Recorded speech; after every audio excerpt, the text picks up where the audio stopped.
Oke, halo semuanya. Kali ini kami dari kelompok satu akan menjelaskan mengenai blocks-blocks yang ada di aplikasi hitung-hitungan. Jadi, permainan aplikasi ini menggunakan MIT App Inventor, sehingga dalam penyusunan aplikasinya menggunakan blocks-blocks kode. Nah, kita langsung saja ke websitenya.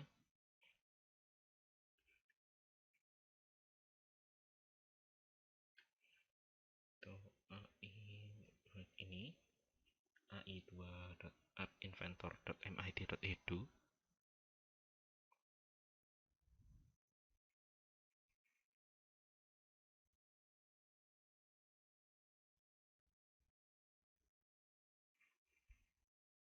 Yuk, ini adalah tampilan dari dashboardnya, terdiri dari beberapa project. Kalau misalnya kita membuka langsung seperti ini, dia akan membaca project yang paling atas, yaitu hitung-hitungan fix. Oke, dan ini masih loading.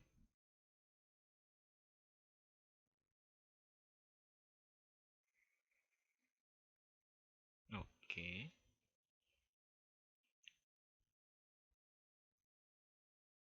nah ini adalah tampilan dari workspace-nya, terdiri dari palette, viewer, components, dan properties.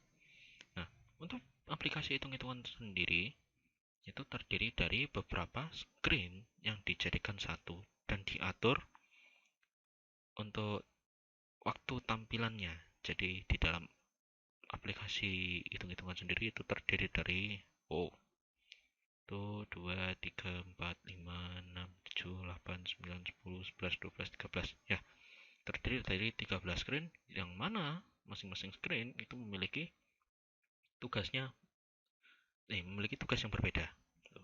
Jadi contoh aja sekarang kita ada di screen satu.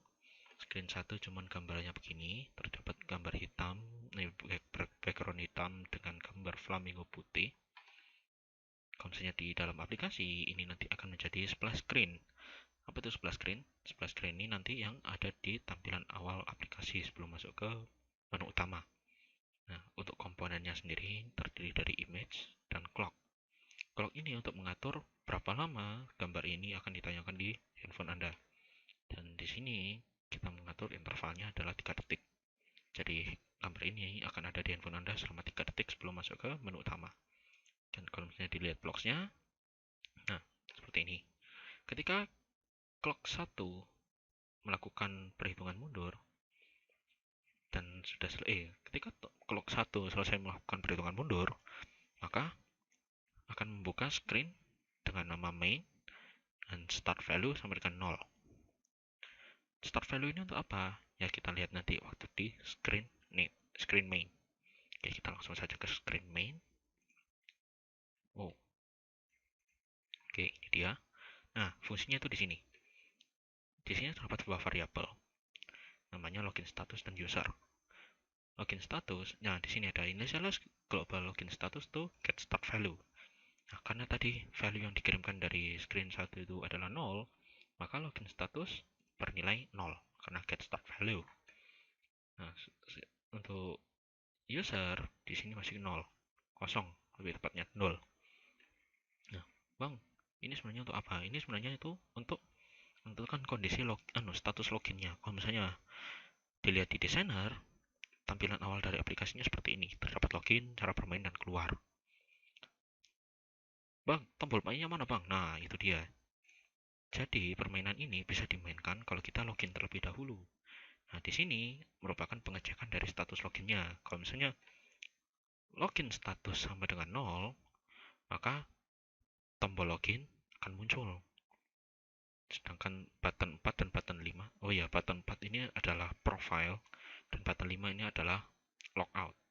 Itu bernilai false, jadi tidak ditampilkan di layar handphone Anda.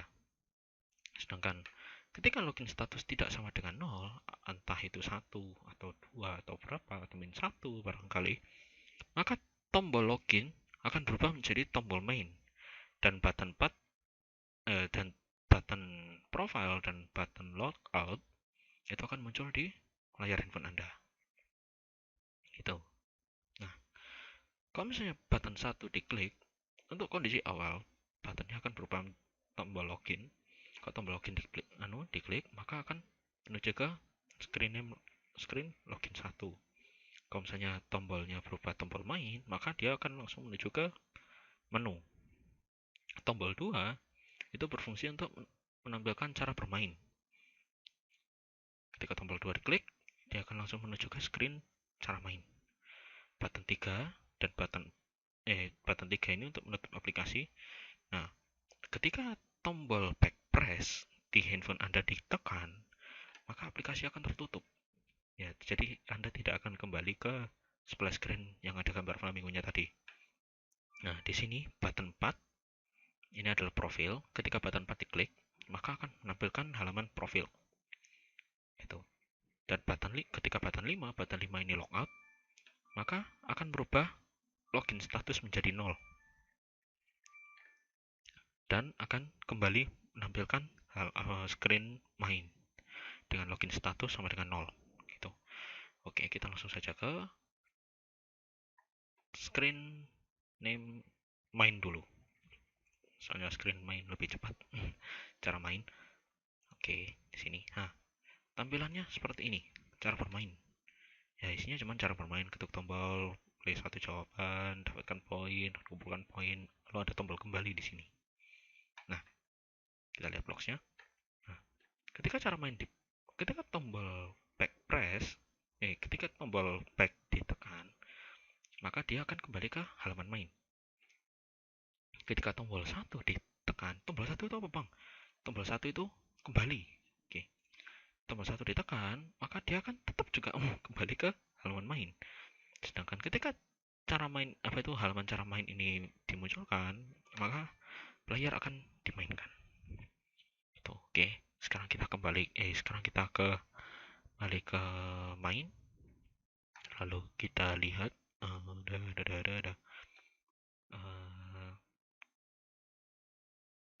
ini dia. Ke profil dulu. Karena lebih singkat code blocks-nya. Nah, ini dia. Ternyata tidak singkat-singkat juga. Jadi, sebenarnya tampilannya cuma seperti ini. Di sini nanti akan menampilkan username, di sini akan menampilkan stats atau record kita selama bermain. Jadi, poin tertinggi, penjumlahan, pengurangan, perkalian, pembagian soal cerita, dan juga ada tombol kembali. Oke. Di sini terdapat 5 variabel, yaitu index, user, or SQL key, dan high score. Index sama dengan 0, user dengan get start value. Get start value ini merupakan username. Or ini adalah tempat di mana kita menyimpan PHP untuk berkomunikasi dengan SQL. SQL key ini merupakan kunci kecocokan antara aplikasi dengan PHP yang ada di hosting. Sedangkan high score ini yang akan menerima data hasil dari komunikasi antara aplikasi dengan SQL. Nah, ketika halaman profil dipanggil, dia akan langsung menjalankan query ini. Select high score plus, high score min, high score kali, high score bagi, high score story from users where username sama dengan global user. Nah, di sini dipotong. Karena global user di sini merupakan username gitu. Jadi nanti bakal langsung diambil dari database-nya. Nah, di sini kan ada prosedur run query. Jadi berarti dia akan langsung ke sini. Nah, dia langsung memanggil all yang ada di awal. Ini dia game call 1.webhostapp.com sql.php itu. Lalu dia akan menerima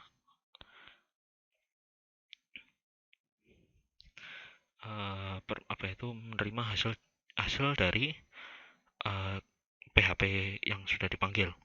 Ketika datanya sudah diterima, maka dia akan dimasukkan ke dalam list. Nah, mana Bang? Ini.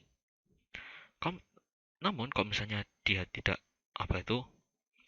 dia tidak mendapatkan hasilnya atau mungkin koneksi terputus atau gagal tersambung dengan query, maka dia akan menampilkan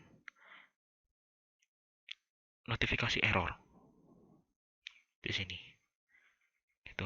Nah, ketika datanya sudah didapatkan, maka akan langsung dimasukkan ke list, dan list itu nanti akan ditampilkan di teks. Ini teks level 7, level 8, level 9 sampai 11, dan ini akan dipecah-pecah sesuai dengan kebutuhan. Jadi yang didapatkan dari SQL itu merupakan satu baris panjang. Nah, di sini dipisah berdasarkan kebutuhan dari tampilan kita. Gitu. Oke, kita balik ke main. Lalu kita langsung ke login 1. Oke, login 1. Login 1. Oke. Mundurin dikit. Nah, ini adalah baris kodenya. Bukan baris kode, ini adalah blok kodenya. Saya lupa. Untuk tampilan login sendiri adalah seperti ini. Terdapat tulisan login besar, lalu ada username, password, tombol login, dan ketika Anda belum punya akun, Anda bisa melakukan daftar di sini. Oke, lalu kita sekarang mendeskripsikan blok kodenya. Di sini terdapat dua variabel, yaitu variabel user dan URL. Nah, sebenarnya ini juga sama seperti yang sebelumnya, user sama dengan 0 dan URL sama dengan, kalau yang tadi bernama MySQL, di sini bernama aksi.php. Ini nanti untuk melakukan login dan juga uh, registrasi untuk PHP-nya sendiri. Nah, di sini ada button 2 dan button 1. Button 1 itu apa? Button 1 itu login. Kalau button 2 itu daftar. Oke, ini 1, ini 2. Oke. Nah, ketika button 1 diklik, dia akan menjalankan query. Query yang mana? Query yang ini. Dia akan langsung menjalankan ini, aksi.php. Jadi maksudnya adalah ketika kita memasukkan username dan password, maka username dan password itu nanti akan dikirimkan ke aksi.php untuk melakukan proses login. Gitu. Kalau misalnya proses login berhasil, dia akan langsung kembali ke halaman main dengan interface yang berbeda, yaitu munculnya tombol profile dan logout. Tapi apabila tidak sama atau terdapat error, maka dia akan menampilkan ini, username atau password salah. Lalu akan diminta untuk melakukan login ulang. Nah, apabila sudah berhasil login, maka akan kembali ke ke screen main dengan global user tidak sama dengan 0. Gitu. Nah, kalau button 2 diklik, button 2 itu daftar, dia akan langsung tambah ke screen register. Oke, kita langsung aja ke screen register. Register. Oke. Nah, ini adalah tampilan dari screen register. Untuk registrasi dari aplikasi ini menggunakan username, password, nomor telepon, dan email. Lalu di sini juga ada tombol submit. Nah, Bang, kalau mau kembali gimana? Ya pakai tombol ini. Tombol back di handphone Anda. Nah, sekarang kita akan membahas dengan bloknya. Oke, di sini hanya terdapat satu variabel, yaitu variabel URL, yaitu sama seperti sebelumnya, aksi.php. Ketika tombol back ditekan, maka akan menuju ke screen name login 1. Oke. Ketika button 1 diklik, button 1 itu tadi register, submit. Ya, maka dia akan menjalankan query. Ya. Setelah kita menginputkan semua identitas diri, maka identitas tersebut akan dikirimkan ke aksi.php yang ada di hosting untuk disimpan ke dalam database. Nah, apabila terjadi kesalahan seperti kita salah memasukkan email, contoh aja kita nggak masukkan pakai add, itu maka akan muncul pesan something wrong seperti ini. Oke. Oh ya, ketika kita sudah melakukan proses proses registrasi dan mengklik tombol submit, dia akan langsung menuju ke screen verifikasi. Oke, screen verifikasi. Nah, ini blok kode dari screen verifikasi.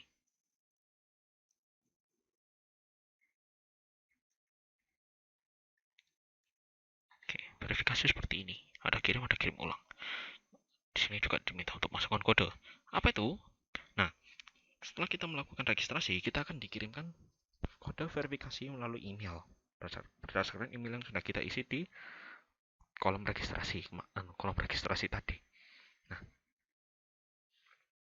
setelah kita menerima kodenya, kita akan masukkan kodenya di sini. Contoh aja kita mendapatkan 9999. Kalau nggak salah ada 4 digit. Maka keempat digit itu akan dimasukkan ke dalam sini, text box 1 ini. Lalu kita klik kirim. Kirim ulang fungsinya untuk mengirimkan kembali kode yang, kalau misalnya contoh aja, kita sudah registrasi, kita sudah melakukan pengisian data, tapi kita belum mendapatkan kodenya, maka kita bisa menggunakan tombol kirim ulang. Dengan kirim ini kita memasukkan kodenya untuk dilakukan pengecekan di database. Gitu. Di sini terdapat 4 variabel, yaitu verifikasi code, SQL key, username, all, dan all present. Verifikasi code ini adalah untuk menyimpan kode verifikasi yang kita inputkan. SQL key sama seperti sebelumnya, ini untuk penyocokan untuk komunikasi antara aplikasi dengan SQL. Username ini untuk menentukan apakah kode ini cocok untuk username ini atau tidak. Or ini untuk menghubungkan dengan MySQL-nya, yaitu MySQL dan PHP. Dan all send ini untuk mengirimkan kodenya kembali. Jadi ketika tombol verifikasi, jadi ketika verifikasi itu halaman verifikasi terbuka, maka dia akan menjalankan query ini. Select vcode from username.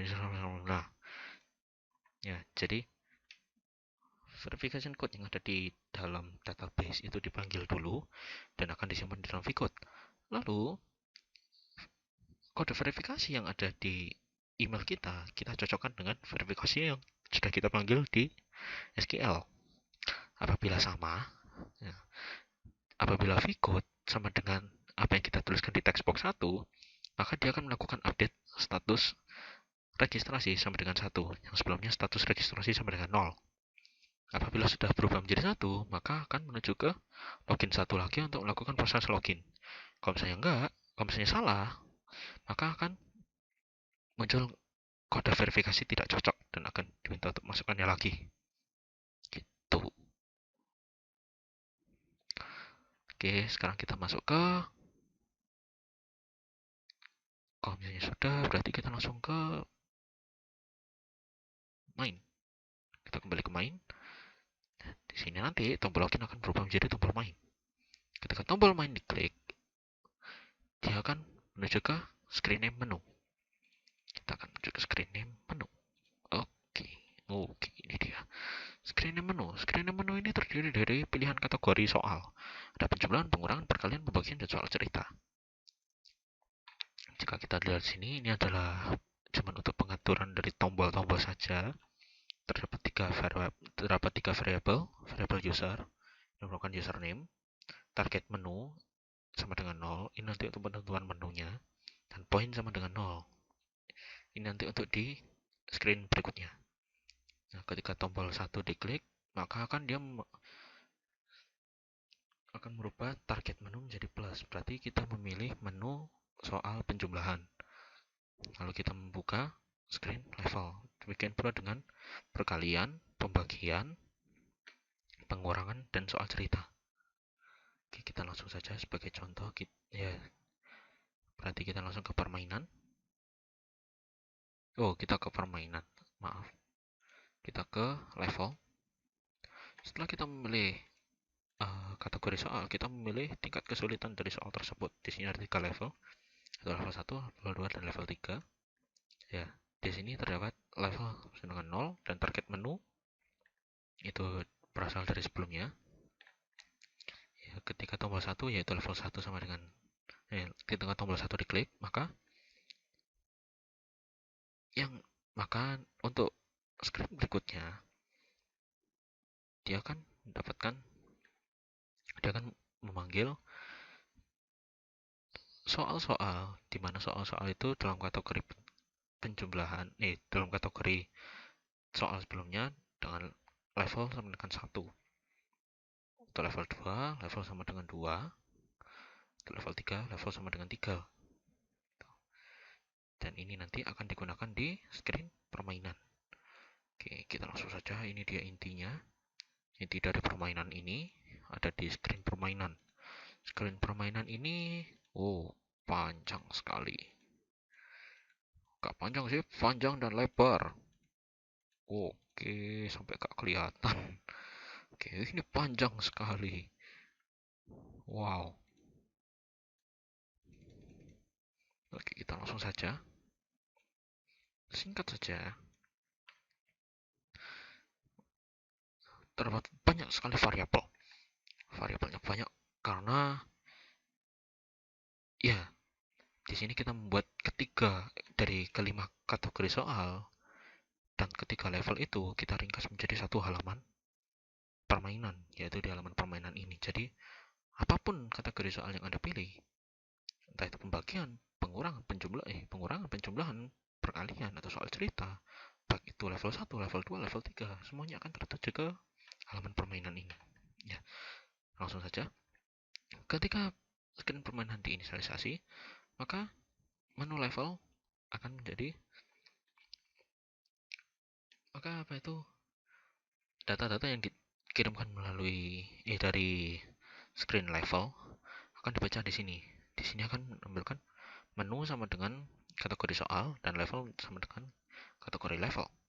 Nah, kenapa dimasukkan di sini? Ini nanti untuk memanggil soal-soalnya.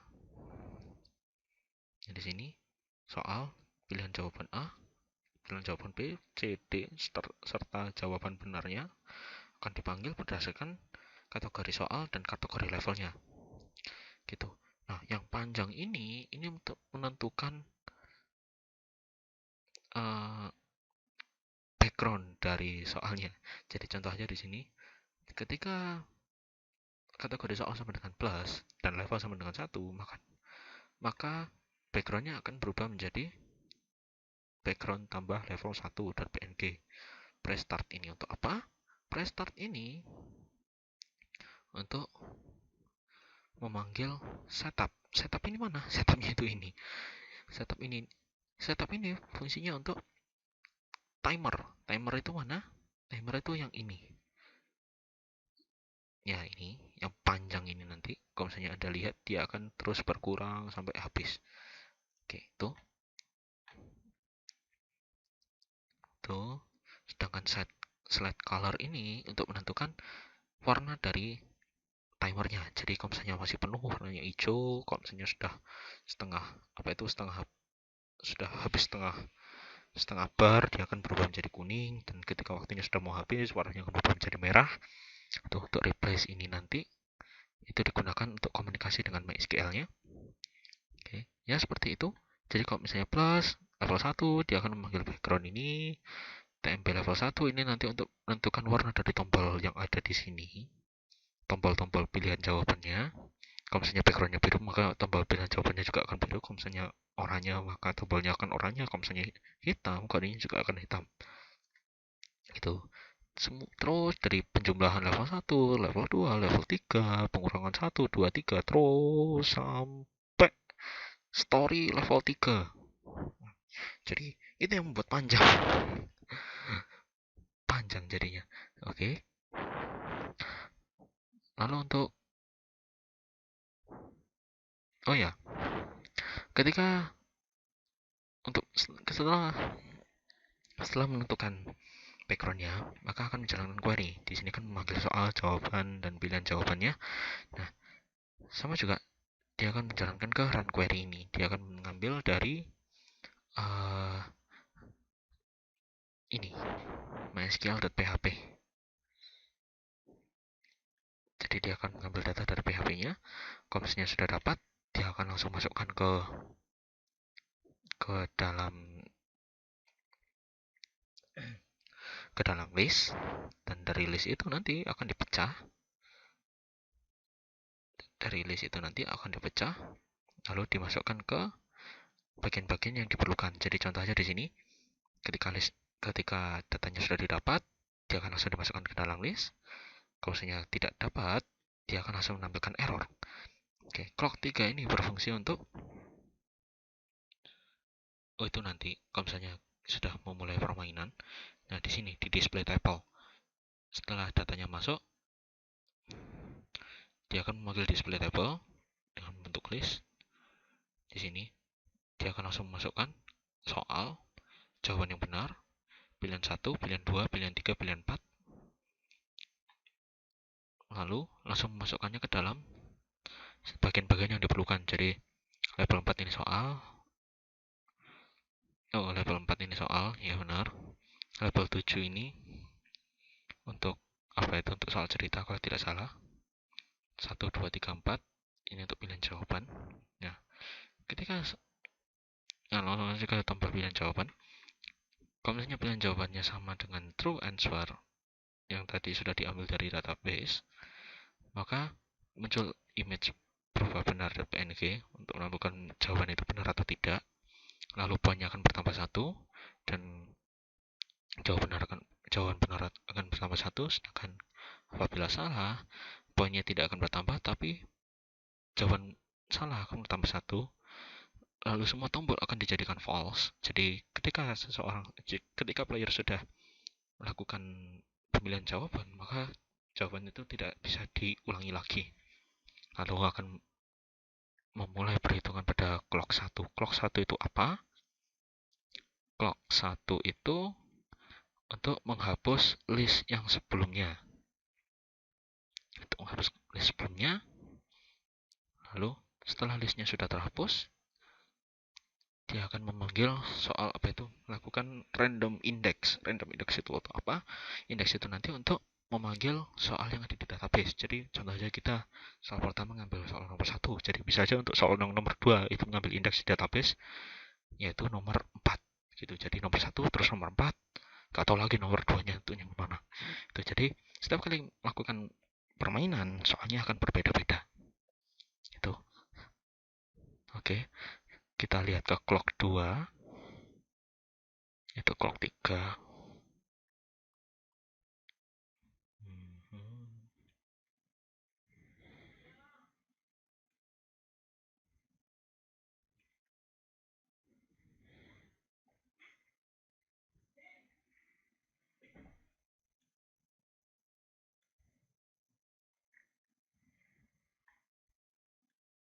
Di mana clock 2-nya?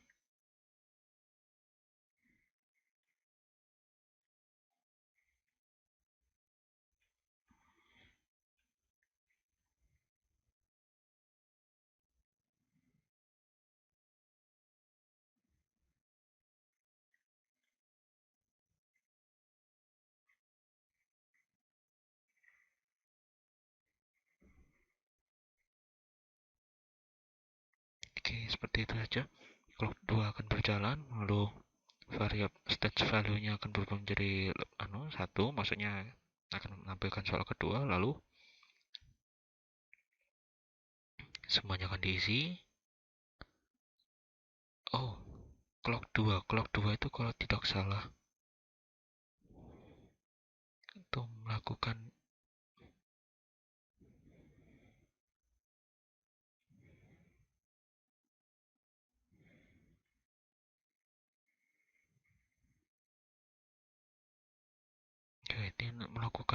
pemanggilan soal di database.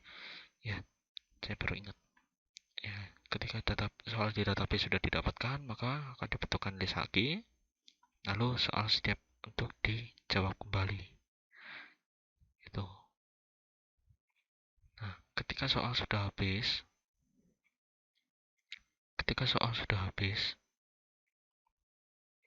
Kalau stage value sama dengan 0, lebih kurang dari 10,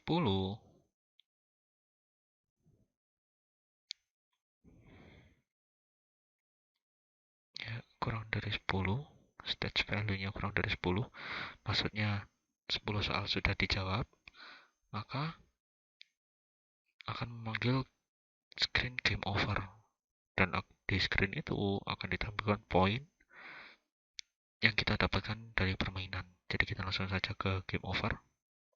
Di game over terdapat variabel poin. Variabel poin ini merupakan poin yang kita dapatkan dari saat permainan. Nah, poin ini untuk di game over ini sendiri tampilannya kan seperti ini. Permainan berakhir. Ini untuk menentukan kondisi permainan berakhir. Entah itu karena soalnya sudah habis atau waktunya sudah habis. Itu. Dan akan langsung memanggil ke screen point. Screen point ini nanti ya akan menampilkan poin yang kita dapat beserta high score kita sebelumnya. Tuh, di sini juga ada tombol kembali dan share. Tombol kembali dan share. Kalau misalnya kembali, kita akan kembali ke halaman utama, ke menu utama. Kalau share, kita akan melakukan sharing ke media sosial yang kita punya. Itu. Kalau misalnya kita lihat di sini, ya ini, ya. Nah, di sini kan ada high score. High score ini kita ambil dari database, sama seperti biasanya menggunakan MySQL.php. MySQL.php. High score ini berdasarkan kategori soal dan username. Kalau misalnya user baru, high score-nya secara default akan berupa bernilai 0, dan kalau misalnya kita melakukan permainan, maka high score-nya akan terupdate berdasarkan poin yang kita dapat saat pertama kali kita bermain. Oke, apabila kita klik tombol share, tombol 2 diklik, maka dia akan langsung menuju ke screen, namanya screenshot, dengan mengambil poin serta username. Label text 2 ini adalah username. Oke, langsung ke screenshot. Di screenshot tampilannya seperti ini. Seperti ini dia akan menampilkan username serta high score kita. Kalau ada tombol share yang di sini itu langsung menuju ke media sosial yang kita punya. Jadi secara garis besar, ketika kita memencet tombol share ini, maka tombol share ini akan hilang, screen-nya akan melakukan screenshot, dan hasil screenshot itu langsung kita kirimkan ke media sosial yang kita punya. Gitu. Setelah melakukan screenshot dan melakukan sharing ke media sosial, lalu akan tembus ke media sosial seperti Line, Facebook, terus WhatsApp, dan lain-lain, sesuai apa yang kita punya di akun kita. Dan setelah kita melakukan share, kita akan kembali ke main, ke menu utama. Nah, sepertinya itu yang bisa saya jelaskan untuk blok-blok kode dari permainan hitung-hitungan. Sekian dan terima kasih.